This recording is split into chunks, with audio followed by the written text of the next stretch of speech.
Good afternoon. I'm Alvin Bragg, Manhattan District Attorney. I'm honored and privileged to be joined by Police Commissioner Jessica Tisch. First and foremost, I want to extend my deepest condolences to Mr. Thompson's loved ones and colleagues. His family deserves our respect as they continue to grieve. Our work will never be able to undo the fact that a life was lost. We are here to announce that Luigi Mangione, the defendant, is charged with 1 count of murder in the first degree and 2 counts of murder in the second degree, including 1 count of murder in the second degree as an act of terrorism for the brazen, targeted, and premeditated shooting of Brian Thompson, who, as you know, was the CEO of UnitedHealthcare. This case was made possible by the collaborative efforts of the phenomenal public servants you see before you today, and so many others who are not here.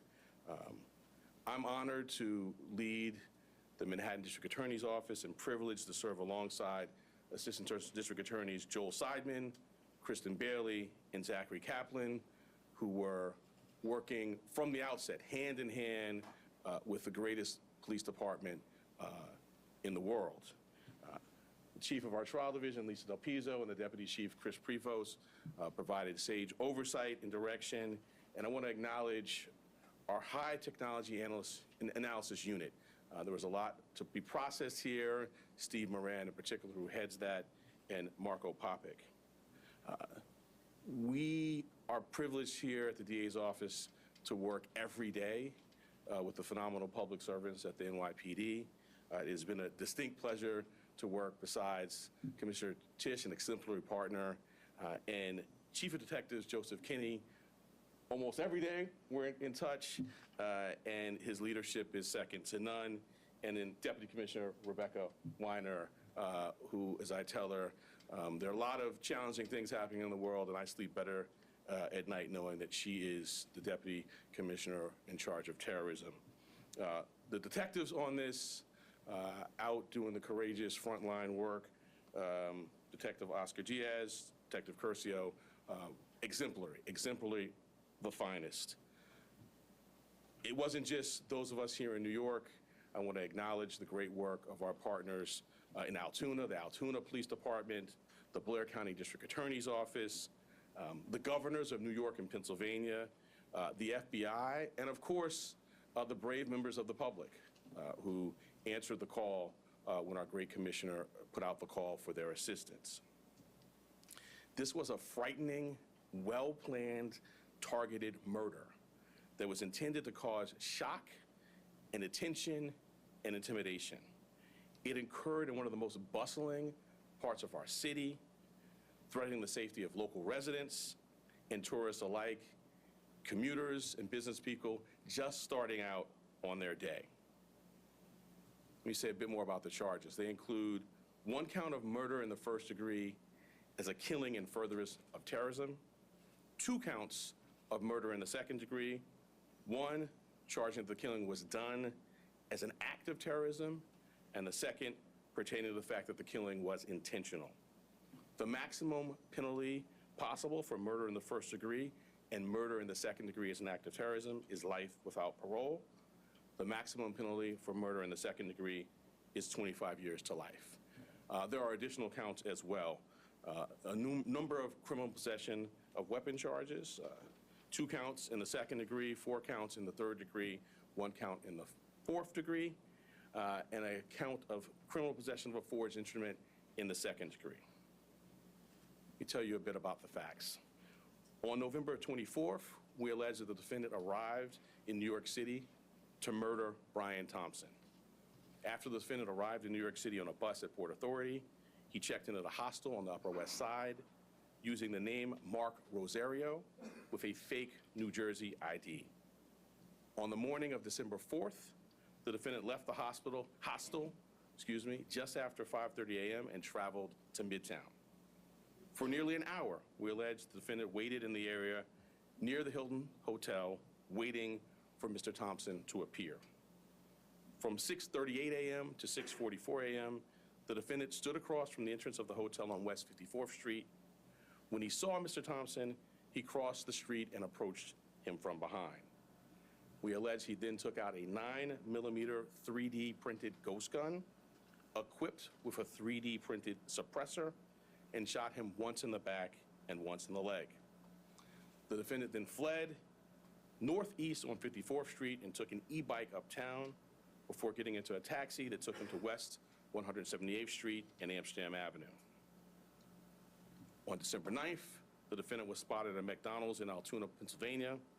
The local police were notified, he was arrested, and he was found with a 9mm handgun, a suppressor, 2 ammunition magazines, and the same fake New Jersey ID he used at the hostel.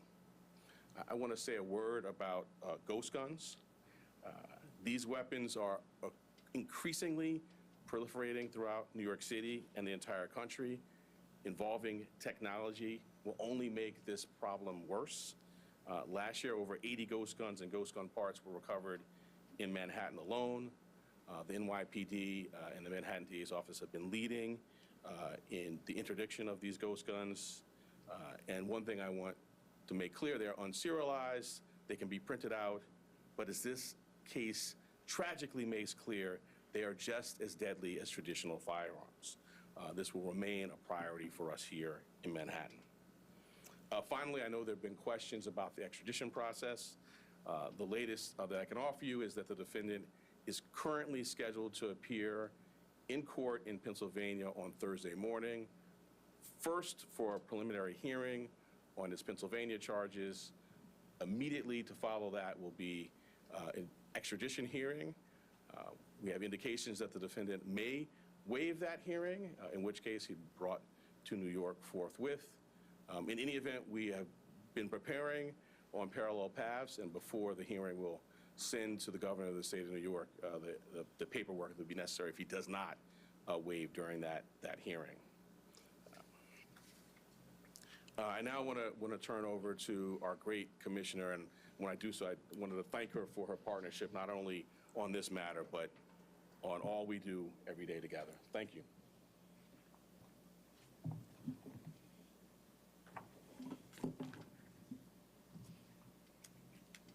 Good afternoon, everyone. The unsealing of today's indictment brings us one step closer to securing justice for Brian Thompson and his family and affirming the primacy of the rule of law in the city of New York. NYPD detectives worked tirelessly to piece this case together. And along the way, the Manhattan DA's office made sure we had every legal tool available to us. Whether quickly providing subpoenas to assist with our evidence collection, or traveling with us to Altoona, Pennsylvania last week after the apprehension, our partnership made this a successful investigation. So I'd like to thank District Attorney Bragg and his team for their work in bringing this case forward. Part of that work included the relentless collection and analysis of surveillance video by our detectives, which ultimately produced a clear image of our suspect. That image was shared far and wide through the media, and thanks to an observant McDonald's customer and the employee who alerted the police, Mr. Mangione was quickly brought into custody. This outcome is why we always emphasize the critical role of the public in our public safety mission. So again, I want to thank everyone who saw something, said something, and did something. That is why we have a suspect in custody today. As DA Bragg said, Luigi Mangione is now formally charged and indicted for murder. And let me be perfectly clear. In the nearly 2 weeks since Mr. Thompson's killing, we have seen a shocking and appalling celebration of cold-blooded murder. Social media has erupted with praise for this cowardly attack. People ghoulishly plastered posters threatening the CEOs, other CEOs, with an X over Mr. Thompson's picture, as though he was some sort of a sick trophy. And yesterday, the New York Post reported that some extreme activists were circulating a deck of cards with other most wanted CEOs to be targeted for assassination. These are the threats of a lawless, violent mob who would trade in their own vigilantism for the rule of law that protects us all. Let me say this plainly. There is no heroism in what Mangione did. This was a senseless act of violence. It was a cold and calculated crime that stole a life and put New Yorkers at risk. We don't celebrate murders, and we don't lionize the killing of anyone. And any attempt to rationalize this is vile, reckless, and offensive to our deeply held principles of justice.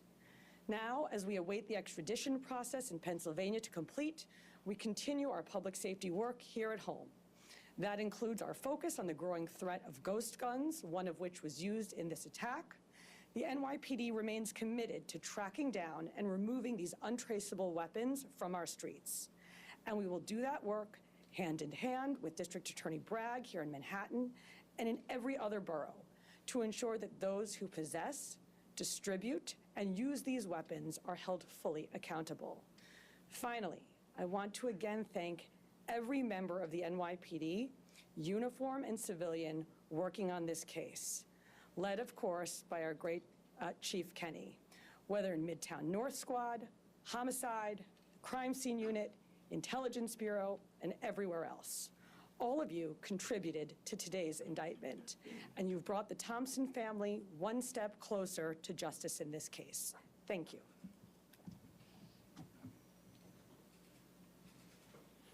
We're going to take on-topic questions. Shayna? Can you elaborate on the terrorism theory and access to murder and terrorism? What elements do you expect it to include? Sure. So, in its most basic terms, this was a killing that it was intended to evoke terror. And we've seen that reaction. The statutory elements we can go into, but its most basic term, that's what this is.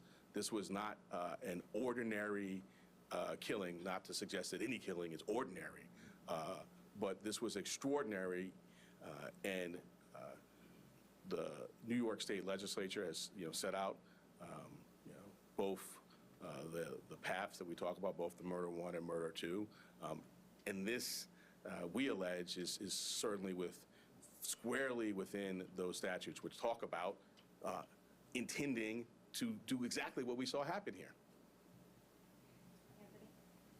Maybe Chief Kenny could get into this, but I'm wondering sort of the timeline between December 6th, when the FBI was notified by the San Francisco police about this missing person that was called in from Luigi's mother, the time that they contacted you about this. Were you aware of this when he was arrested, or was this something that was still being processed at the time? And what did his mother say? So the original missing report took place back in November 18th in San Francisco. The sergeant that was involved in that case reached out to the San Francisco field office and said, hey, basically, I'm working on a missing case. I saw the photograph that was distributed by the NYPD. There bears a resemblance. That tip was forwarded to us close to 45 hours after the incident took place. It showed up to a TFO, which is a task force officer. We have NYPD officers embedded with the FBI. They received that tip. It was one of 4 tips that they had received that day, and they were vetting it. Part of that vetting process was that they reached out to Mangione's mother in San Francisco very late on the 7th. They had a conversation where she didn't indicate that it was her son in the photograph, but she said it might be something that she could see him doing. So that information was going to be passed along to the detectives the next morning, but fortunately we apprehended him before we could act on that.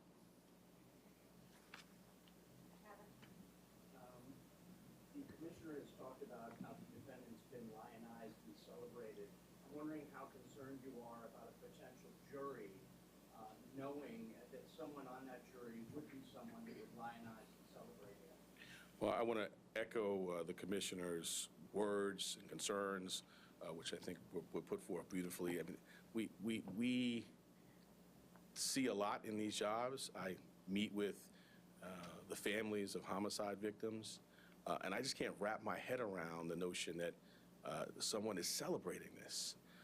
To your specific question, we're at the beginning of a litigation now with our charge.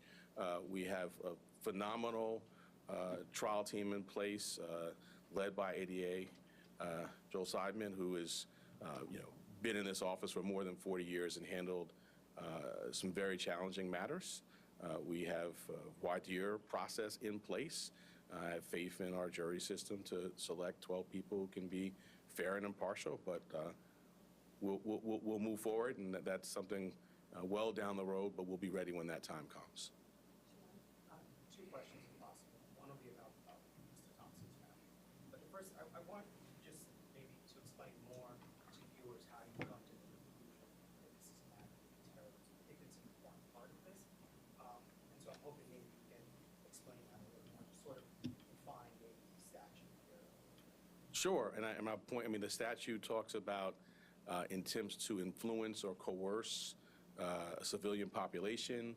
The statute talks about intending to influence a policy of government, and it talks about seeking to, put forth things sort of similar to that by murder.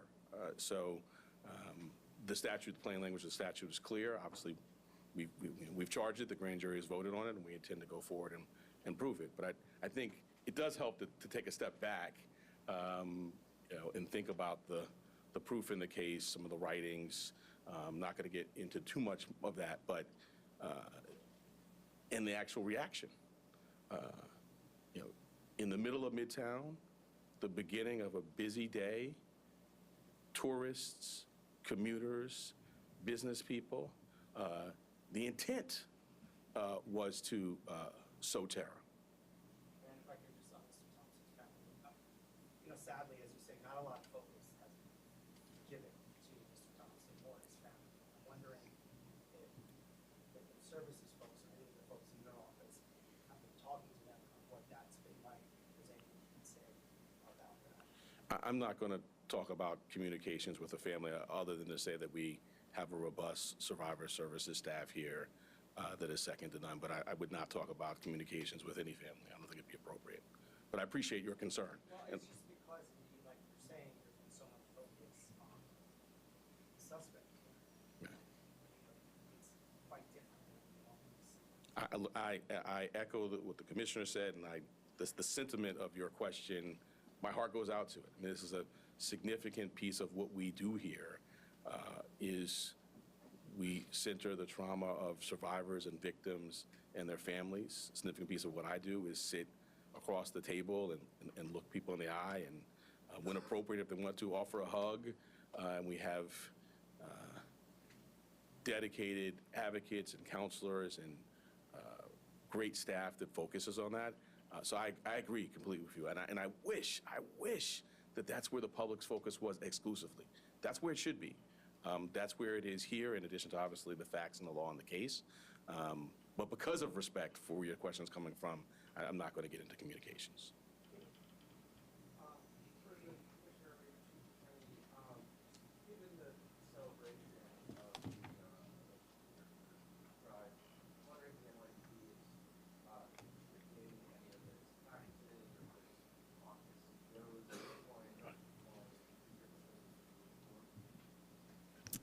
Yes, absolutely. And we've seen a real increase, sustained increase since December 4th in concern, not just from CEOs, but from corporations broadly. And so going back to the DA's point, the intent to intimidate or coerce a civilian population, which is, of course, at the root of our state terrorism statute, is very much borne out in this reaction.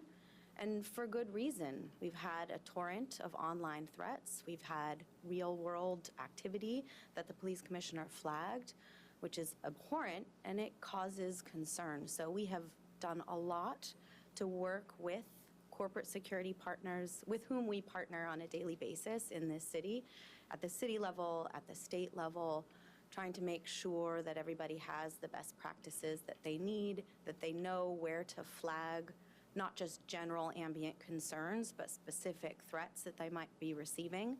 that a few weeks ago they might have written off as just noise in the online environment, that they now take seriously. So these are ongoing conversations that we have, and thanks to all the work that we do together every day, we're quite confident that concerns and threats are going to be appropriately directed our way. We're going to take two more. Yep. Dear Brad, could you describe just how rare it is for your office to charge with first-degree murder? There has been some talk about how that is reserved to very specific cases in Manhattan. And also, if you could speak to the statements made on the record by the suspect that informed this timeline in particular, because needed incriminating or statements that have to be. So I'll address the first piece. The first-degree murder statute has a number of subsections. They're sort of clearly delineated, and they are reserved for, the most abhorrent conduct, killing a police officer, serial killing, and the terrorism is one subsection of that. And so I would say, fortunately, that's not happening a lot. Taking a step back, I can't think of another office that is more equipped to handle a terrorism charge. We have a great terrorism unit. We were at the forefront of getting the statute passed. Within the last 2 years, we've tried 2 very significant terrorism cases, one involving an English-speaking operative based in Jamaica, and another involving someone who was here and funding overseas terrorism by cryptocurrency. So we have the expertise, and as I mentioned, the expertise on this team, and so we're prepared to go forward. Any other statements? Yeah, I'm not going to go beyond what's in the filing. All right, last question. Laura? Hey, Brad, are you able to say now, I know it's going to take, but that you will be seeking the maximum sentence from So as a matter of practice, I don't talk about sentencing outside of court as a first matter, and certainly not at the initial stages of a matter. But I think you can tell the seriousness with which we take this matter by the way in which it's charged. The murder in the second degree actually has a mandatory life without parole sentence, no discretion for the judge at all. So that's the maximum there. But I'm not going to go beyond that. We will first get the defendant to New York. We will have him arraigned.